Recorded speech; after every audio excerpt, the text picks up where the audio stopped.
Howdy folks, it's Matthew, your friendly neighborhood technician, making another video for you out of Boise, Idaho, another shop update.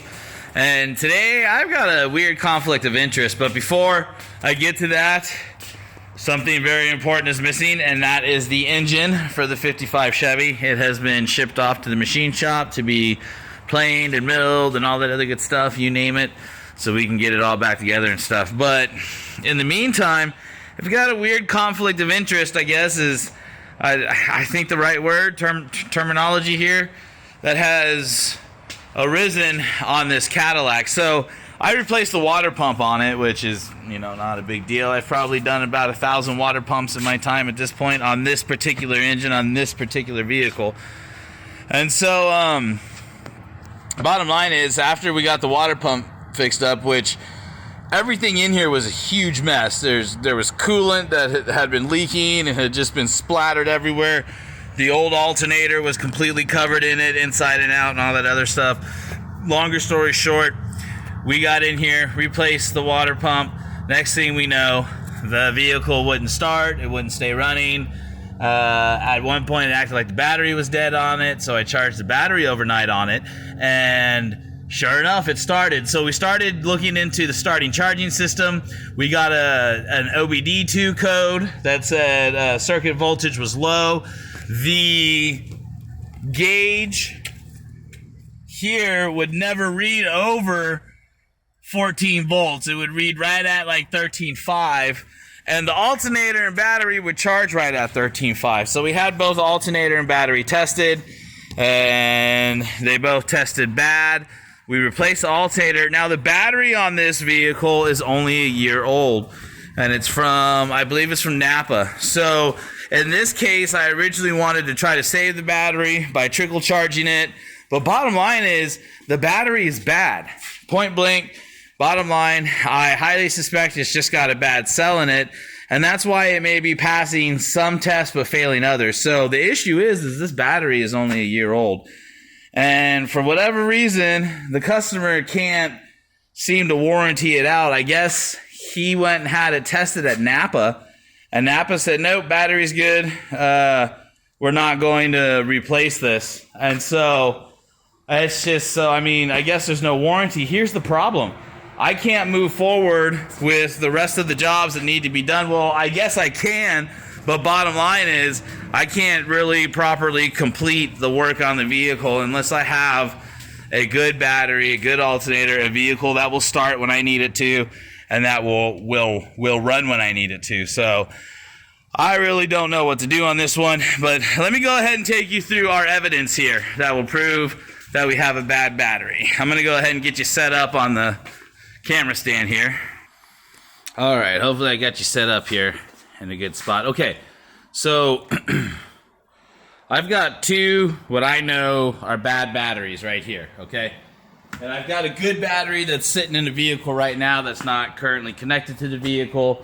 The vehicle has been here since Wednesday, and the battery has been sitting since Wednesday. These batteries also have been sitting, except for this one has been on the trickle charger multiple times overnight now. So, first of all, car batteries are 12-volt batteries. Car systems are 12-volt systems, just to keep it simple, okay? And so a car needs 12.5 volts in order to start. Now, when you're dealing with some of these big SUVs and Cadillacs and all that other stuff that are full of electronics, electronic ignition coils, electronic shift on the transmission, you name it, if the battery is not pushing 12.5 volts, then I'm going to tell you right now, it's going to cause all kinds of funny things to take place.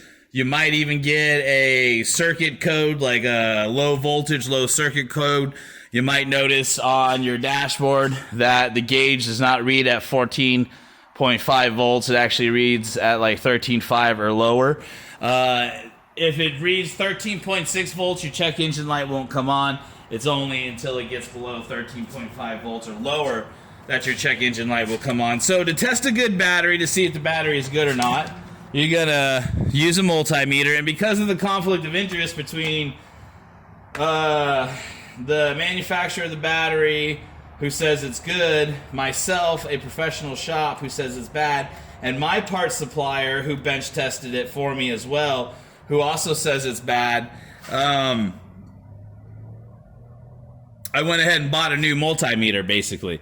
And so this is my normal multimeter, but I just wanted, I needed to eliminate every possibility that there is human error involved in this. And so the best way to test the battery is to take your multimeter, and here, let me see if I can get it set up here for you. Okay, can you see those numbers? Very amateur show here, guys. I'll tell you what, actually. Here, let's do this, so that way you can at least see that I'm testing the battery. Alright, and so you're going to take your multimeter, you're going to set it to battery, 12 volts. Okay, then from there, you're going to test it. Alright, now you see that's 12.37, 12.38. That's 12.3 volts, basically, 12.4. We'll go ahead and we'll round that up to 12.4. Okay, 12.4 is not enough volts to start a car. That is a bad battery. More than likely, to be getting a reading so close to a good reading, so close to 12.5, more than likely this battery has a bad cell. That is why it keeps testing bad. Now then, I did have my parts supplier test the battery as well. And again, because of the conflict of interest, I am recording all. So there you have it. Bad battery.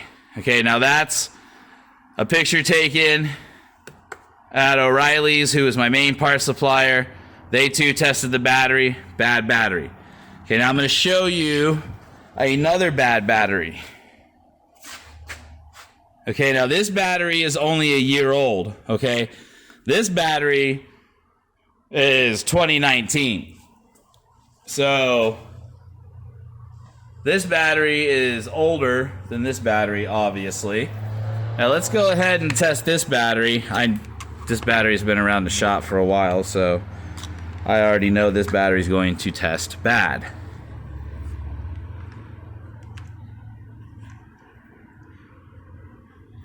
Alright, here we go.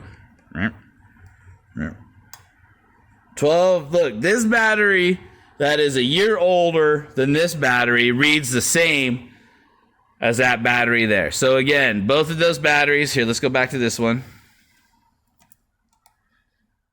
Both of these batteries are no bueno. Now then, the question is, from that point when you test a battery and you get a low reading like that, is will it hold a charge? So this one, no, this one's been trickle charged, will not hold a charge, it will always test bad. Same thing with this one. I've had this one for days, trickle charging it, and we never get a decent reading. 12.5 volts or higher is a good battery. Now let's go look at a good battery. Now here's the cool thing. Cadillac is GM. So GM vehicle, here's its baby brother. The Blazer. Or baby sister, however you want to look at it. But bottom line is, it's pretty much the exact same thing.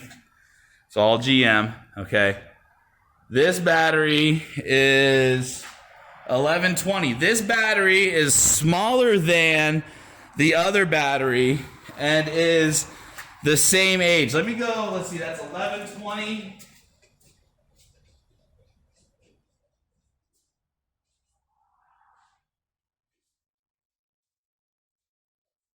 Okay, 720. So this battery is 1120, the other battery is 720. Let's go ahead and test this battery. Get our multimeter there where you can see the numbers. There you go, 12.6 volts. This is a good battery. And so anytime a battery has 12.5 volts or better, it is good. Anything under 12.5 or less, it is bad. And if it won't hold a charge, if it continues to test slow, it's a bad battery. So, bottom line is, I have all the proof and evidence necessary to prove that the battery is bad. So at this point, I'm really not too concerned with what Napa's test says. Bottom line is the battery is bad. Hold on a second, guys. I will be right back. So we have a bad battery. This type of thing, and believe it or not, I've been working for myself now for about 7-8 years. And altogether, I've been involved in the automotive service industry for about 20 plus years now. And so it's not the first time I ran into a situation where you end up having a conflict of interest as to whether or not things are under warranty or what have you. So maybe Napa can see this video, I don't know, and maybe they'll go ahead and say, yeah, the battery is bad and they'll warranty it out for the customer. Maybe they won't. But bottom line is, I as the mechanic, I have to have a good battery. I have to have a good starting and charging system so I can continue to execute the jobs that need to be done. Burping and bleeding out the cooling system and replacing the brake master cylinder and also bleeding that out and double checking everything and all that other stuff. So that's something we got going on in the shop. Just some behind the scenes stuff for you. So at this point, I really can't do anything else until I get a battery. So we'll see what happens with this job and go from there. So we have gotten, that's the old engine out of the Toyota right there. And now we are ready to get the new engine installed and all that other stuff. So we've got that engine out, and as you can see, in order to do so, we had to lower the front end immensely. Just lower it down a jack stands. If you see how that Toyota's sitting, it's sitting like that. So we've definitely made some headway on that. We've made some headway on the Toyota that I never should have offered to fix in the first place. So that's definitely been done. We are waiting on parts to come in on the Jeep, and mainly we're waiting on a balance shaft to come in from the manufacturer. So we're pretty excited about that. Next up, guys, is going to be the Mercedes. It's time to start really getting into that AC system. The compressor is on its way from England, so it'll be interesting to see what it's going to take to get this thing back on the road yet again. So, all right, everybody. Well, hey, I appreciate you guys watching my channel. I appreciate your support and your faith in me and all that other good stuff. If you have any questions about projects you're doing, put them in the comments, and I'm pretty sure there's plenty of people, including myself, that would be happy to help you out. Let's definitely make this a community where we share the knowledge and all that other good stuff. So, all right, guys, well, I'm going to go back to work and finish out the day. I hope everybody has a good day. This is Matthew, your friendly neighborhood technician, signing off.